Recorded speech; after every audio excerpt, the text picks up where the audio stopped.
esta gran pintora de Lavinia Fontana, una mujer con una gran determinación, con una gran pasión por lo que hacía y ese entusiasmo que nunca la detuvo, que le permitió abrirse camino en un contexto que no era el más propicio para esas pintoras mujeres y que además rompió con varios estándares sociales de la época.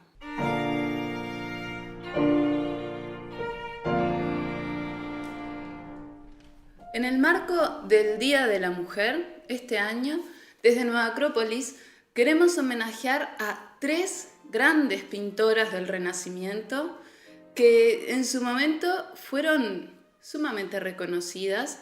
Eran 3 pintoras muy talentosas, pero la historia quiso que después fueran tal vez un poco olvidadas.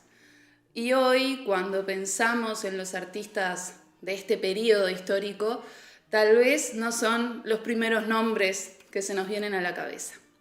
Pero bueno, antes de empezar y para hacer un poco el contexto histórico, vamos a ver de qué se trata esto del arte del Renacimiento. Bien sabemos que es una época en la que se hizo un quiebre en muchísimos aspectos sociales, culturales, políticos. Y por supuesto, el arte pictórico no escapa a esto y de hecho fue una de las principales manifestaciones de este cambio. ¿En qué características vamos a ver reflejado estos cambios?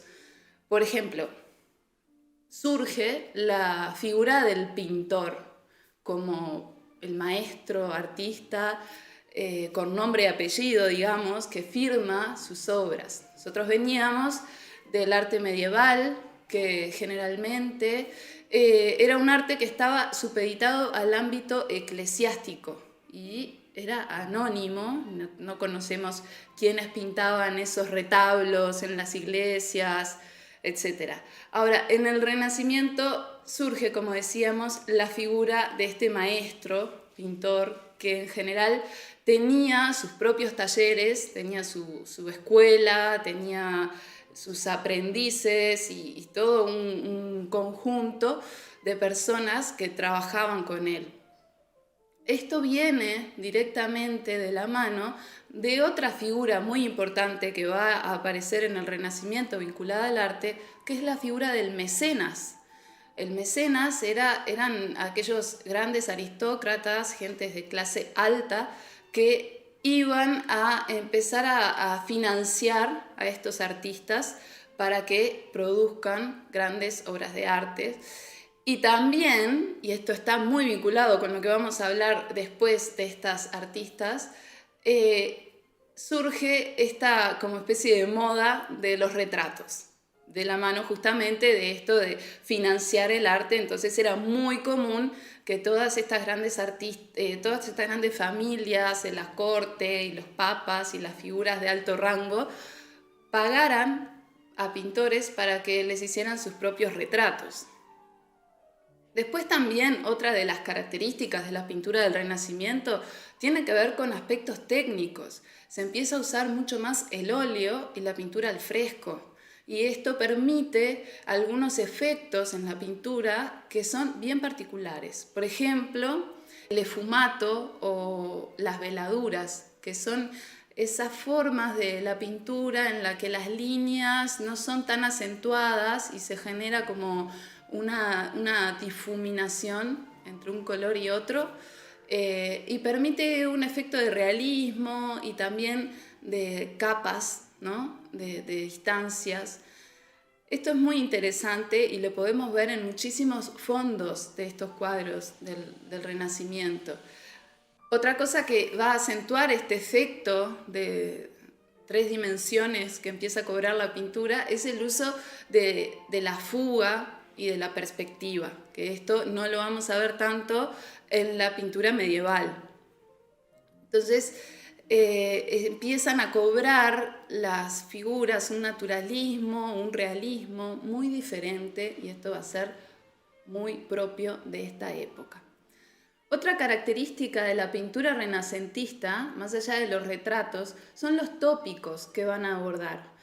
porque vinculado también a esa vuelta que había también en lo filosófico y en distintos ámbitos a lo clásico, en la pintura se va a reflejar en el abordaje de esos tópicos mitológicos. Se empiezan a retratar los dioses griegos o romanos, los héroes, y eso no estaba tampoco para nada presente en las épocas anteriores. Es muy propio del Renacimiento. Y también las composiciones hechas con proporciones y matemáticas que tienen que ver con ese estudio de lo clásico. Ahora bien, esto es un breve repaso de las características del arte renacentista. Obviamente daría para hablar mucho más, pero es a modo de introducción y para ponernos un poco en contexto de la época en la que estas pintoras van a surgir. Vamos a ver a la figura de Lavinia Fontana, que es una de las pintoras que vamos a homenajear el día de hoy. Lavinia nació en 1552 en la ciudad de Bolonia, y este no es un detalle menor. ¿Por qué? Porque en esa época Bolonia era un gran centro cultural, era conocida por una especie de efervescencia cultural. De hecho, es allí donde se fundó la primera universidad europea. Y no solo eso, sino que además era como muy avanzada para su tiempo, porque en esta universidad se admitían mujeres también. Entonces, todo ese contexto también era muy propicio para que se desarrollara la carrera de esta pintora. Y otro tema fundamental era que Lavinia Fontana era hija de un gran pintor de la época, también en Bolonia, que era Prospero Fontana. Un pintor que, como decíamos, al estilo de estos pintores italianos, renacentistas, tenían un taller con sus discípulos. Y bueno, a su hija, cuando era muy joven todavía, la admitió en su taller y empezó a aprender allí las técnicas básicas de la pintura con su padre. Pero en poco tiempo demostró que tenía un verdadero talento para la pintura, sobre todo para los retratos. Y como habíamos mencionado, que los retratos estaban un poco de moda en esta época, y empieza a recibir pagos de las familias más pudientes de la época en esa ciudad, ¿no? Así ella se va desarrollando como pintora, se va abriendo camino en su carrera como artista. Al principio iba a tener una gran influencia, por supuesto, del estilo de su padre, que se conoce como un manierismo tardío, pero después también se va a ver influida por otros artistas de la época, como Sofonisba Anguissola y también los Carracci, que en ese momento en Bolonia eran muy influyentes.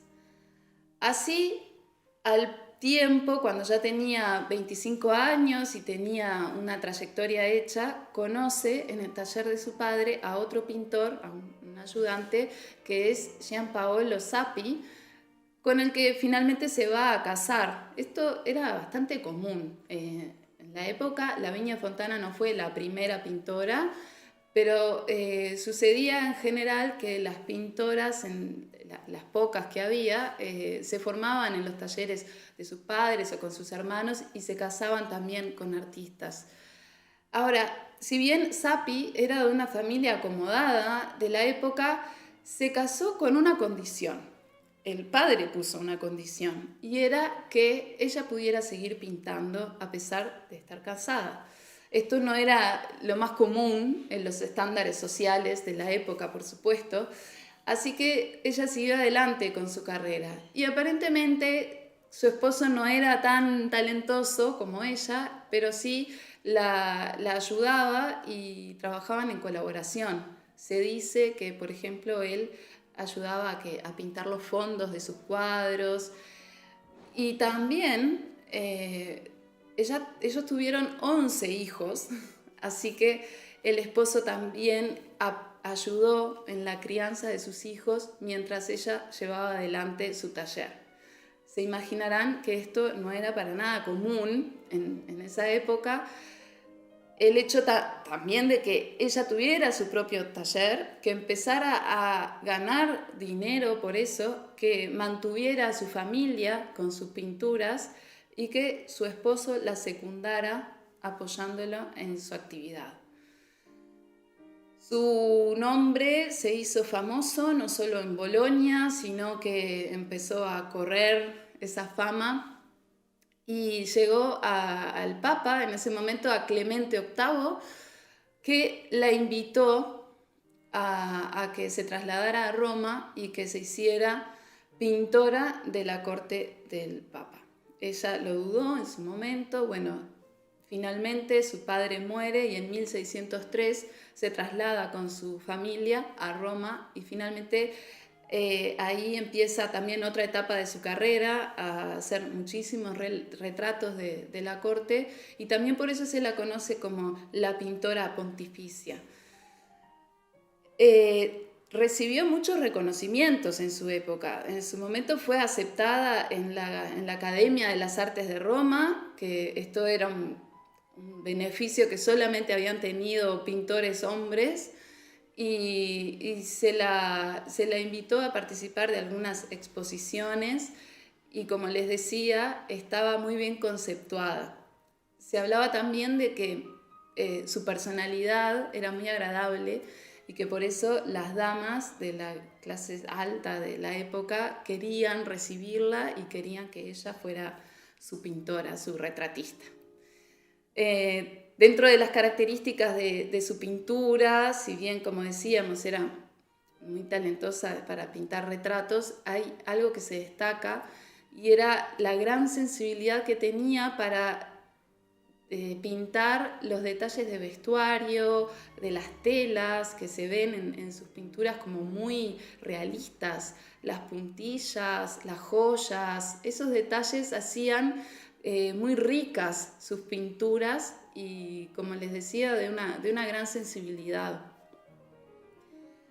Una cosa que es también bastante, si se quiere, revolucionaria en la pintura de Lavinia Fontana, es que fue de las primeras mujeres que se animó, por este reconocimiento y este prestigio que ella tenía, se animó a pintar esas temáticas mitológicas.